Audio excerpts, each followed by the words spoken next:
আসসালামু আলাইকুম, welcome to this English channel. আজকে আমরা আলোচনা করব আমাদের যে ইম্পর্টেন্ট একটি টপিক রয়েছে ক্লাস 9 এবং ক্লাস 8 মেটাফোর। যে টপিকটি হলো মেটাফোর। মেটাফোর একটি লিটারেচারের গুরুত্বপূর্ণ অংশ, important part of literature or English literature. Actually metaphor কিভাবে বের করতে হয়, how to identify metaphors from the poems, কবিতাগুলো থেকে কিভাবে মেটাফোর আইডেন্টিফাই করবে এবং কিভাবে লিখবে, আজকে আমরা সেই বিষয়ে আলোচনা করব। ক্লাস 9-এ যে প্রশ্ন দেয়া থাকে, অর্থাৎ একটি কবিতা দেয়া থাকবে, কবিতার হয়তো 3টি বা 4টি স্ট্যাঞ্জা দেওয়া থাকবে, সেখান থেকে মেটাফোর খুঁজে বের করতে হবে বা সিমিলি খুঁজে বের করতে হবে অথবা ইমাজারি খুঁজে বের করতে হবে। আর ক্লাস 8 অষ্টম শ্রেণীর যে বিষয়টি রয়েছে, সেখানে কবিতা দেয়া থাকবে, কবিতা থেকে লাইন অফ দ্য পোয়েম, কবিতার লাইন বের করতে হবে এবং কম্পেয়ারিং পারসন অর থিং, মানে কোন বিষয়টাকে কোন ব্যক্তি বা বস্তুকে তুলনা করা হয়েছে এবং কার সাথে তুলনা করা হয়েছে, সেটি হলো মেটাফোর। এরপরে reason to use the metaphors, metaphor ব্যবহারের কারণ। ক্লাস 8 অর্থাৎ অষ্টম শ্রেণীতে একটি ছক আকারে দেয়া থাকবে, সেখানে আমরা প্রথমে লাইন লিখব, তারপরে কম্পেয়ারিং পারসন অর থিং, যাকে তুলনা করা হয়েছে, যে ব্যক্তি বা বস্তুকে তুলনা করা হয়েছে, এবং মেটাফোর কম্পেয়ার টু, যার সাথে তুলনা করা হয়েছে সেটা লিখতে হবে। আর রিজন টু ইউজ, কেন ব্যবহার করা হয়েছে সে বিষয়ের কারণ লিখতে হবে। তো আমরা দেখব কিভাবে মেটাফোর একটা কবিতা থেকে সহজেই বের করা যায়। আমরা সেই বিষয়ে কিছু সিম্বলস, খুব important, very very important symbols আমরা আজকে লিখেছি, যেগুলো সহজেই যখন তুমি জানতে পারবে বা মুখস্থ রাখতে পারবে, সহজেই কবিতা থেকে সেগুলো আইডেন্টিফাই করে লিখতে পারবে যে কিভাবে আমি মেটাফোর বের করব। ক্লাসটি দেখার পূর্বে অবশ্যই চ্যানেলটি সাবস্ক্রাইব করে সাথে থাকবে পরবর্তীতে নতুন ভিডিও পাওয়ার জন্য। ওকে, শুরু করা যাক। তো আমরা মেটাফোর যখন পড়ব, অবশ্যই আমাদের কিছু সিম্বল মনে রাখতে হবে, কিভাবে সহজে মেটাফোর করা যায় সে বিষয়ে আমরা ধারণা দেব। তো যখন এই ধারণাগুলো তোমাদের থাকবে, তখন তোমরা অবশ্যই একটা কবিতা থেকে সেই চিহ্নগুলো ধরে ধরে ইম্পর্টেন্ট যে টপিক অর্থাৎ মেটাফোর রয়েছে, সেই মেটাফোরগুলো সহজেই বের করতে পারবে। ওকে, তো একটা কবিতায় যে বিষয়গুলো থাকবে, সাবজেক্ট থাকতে পারে, তারপরে বি ভার্ব, এম, ইজ, আর বা ওয়াজ, ওয়্যার, এগুলো দেয়া থাকবে, তারপরে অবজেক্ট। তো অবজেক্ট নাউন বা নাউন ফ্রেজ থাকবে। নাউন একটা নাম বা নাউন ফ্রেজ। নাউন ফ্রেজ গুলো আর্টিকেল এবং নাউন থাকতে পারে, অথবা আর্টিকেল, অ্যাডজেক্টিভ এবং নাউন থাকতে পারে। আর্টিকেল, নাউন অথবা আর্টিকেল, অ্যাডজেক্টিভ এবং নাউন, এরকম বিষয়গুলো যখন থাকবে সেগুলো হলো নাউন ফ্রেজ। তারপরে সাবজেক্ট থাকতে পারে, তারপরে have, verb, have, has, had, তারপরে অবজেক্ট, নাউন বা নাউন ফ্রেজ।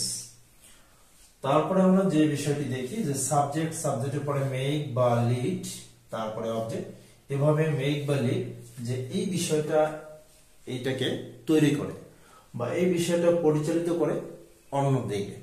তো যখন এই ভার্ব থাকবে, তখন আমরা এটাকে খুঁজে দেখতে পারি যে এটা মেটাফোর হতে পারে। তারপরে সাবজেক্ট যখন আই দেয়া থাকে, তখন I took, I kept, I here অথবা হার্ড অথবা প্লে, এই সকল ভার্ব থাকতে পারে মেটাফোর করার জন্য। তো কবিতার মধ্যে যখন কবি বা অন্য কেউ আই অর্থে ব্যবহার করে থাকে, যে আমি এই কাজটা করলাম, টুক, কেপ্ট, হিয়ার, হার্ড অথবা প্লে, এরকম ভার্বগুলো থাকতে পারে, সেগুলো মেটাফোর হতে পারে। তারপরে পসেসিভ অ্যাডজেক্টিভ যেগুলো তার সাথে নাও, যেমন ওয়ার্ল্ডস স্টেজ, তো এরকম পসেসিভ অ্যাপোস্ট্রফি যখন থাকবে এবং তার সাথে নাও, তো এগুলো মেটাফোর হবে।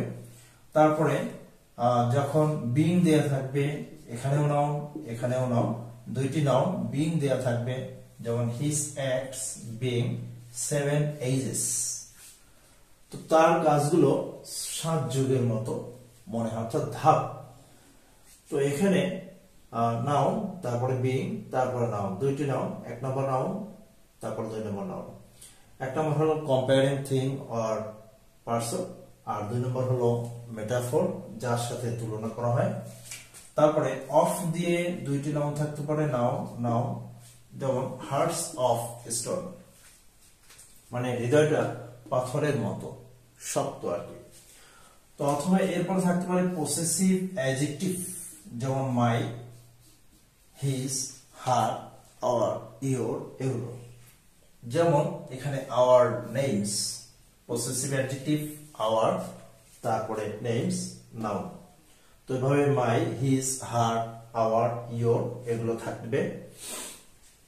তারপরে আর্টিকেল, অ্যাডজেক্টিভ, নাউন এগুলো যখন থাকবে আমরা এগুলো মেটাফর হিসেবে লিখতে পারি, আর্টিকেল, অ্যাডজেক্টিভ, নাউন।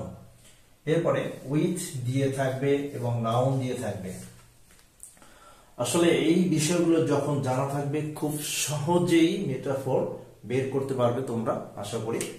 যে উইথ দিয়ে যখন থাকবে, উইথ দিয়ে প্লাস নাউন, তারপরে ইন দিয়ে কোনো একটা নাউন দেওয়া থাকবে, যে in the heart, in the soul, in the heart of code. তারপরে নো দিয়ে নাউন, নো দিয়ে যখন নাউন থাকবে, বা প্রায় আই এর যে লাইনগুলো থাকবে সেগুলো মেটাফোর হবে। তারপরে ভার্বের আইএনজি দিয়ে নাউন থাকতে পারে, তো ভার্বের আইএনজি দিয়ে স্মাইলিং ফেস, তো যে ভার্বের আইএনজি যে বিষয়টা থাকবে এটি হয়তো বা তুলনার জন্য ব্যবহার করা হয়ে থাকে।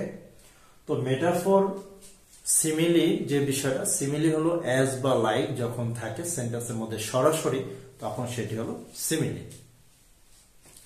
আর মেটাফোরের মধ্যে চিহ্ন দেয়া থাকে না, জাস্ট একজন ব্যক্তিকে বা বস্তুকে আরেকটি ব্যক্তি বা বস্তু দিয়ে তুলনা করা হয়, একই গুণ তুলনা করার জন্যই মেটাফোরের ব্যবহার করা হয়ে থাকে।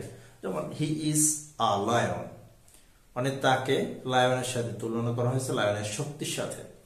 তো এভাবে লাইনগুলো যখন থাকবে, be verb, have verb, make বা লিড, আই দিয়ে যে লাইনগুলো থাকবে, to, kept, here, heard, play, বা অ্যাপোস্ট্রফি যুক্ত যে ওয়ার্ডগুলো থাকবে বা ফ্রেজগুলো, বা বিং, অবযুক্ত বা possessive adjective, article, adjective, noun, with দিয়ে, ইন দিয়ে, তারপরে নো, ভার্বের আইএনজি, এগুলো যখন থাকবে আমরা খুব সহজেই মেটাফোর গুলো প্রত্যেকটা কবিতা থেকে বের করে নিতে পারবো এবং সহজে লিখতে পারবো। আমরা যখন এই বিষয়গুলো সহজে বুঝতে পারবো, অবশ্যই আমরা যে কবিতা থেকে মেটাফোর গুলো রয়েছে সেই মেটাফোর গুলো খুব সহজেই বের করে পরীক্ষায় লিখতে পারবো, এবং আশা করি সকলেই 10-এ 10 পাবে। আর ক্লাস 9-এ যে কবিতা রয়েছে, কবিতা থেকে হলো 30 মার্ক, আর সেখানে মেটাফোর, ইমেজারি বা সিমিলি বের করতে হয়। তারপরে 5টি প্রশ্ন থাকে এবং থিম থাকে। তো যখন আমরা কবিতার বিষয়বস্তুটা বুঝতে পারবো, তখন আমরা নিজেদের মতো করে তৈরি করে লিখতে পারবো। আশা করি যদি ভিডিওটি ভালো লাগে অবশ্যই চ্যানেলটি সাবস্ক্রাইব করে সাথে থাকবে পরবর্তীতে নতুন ভিডিও পাওয়ার জন্য। Thank you all.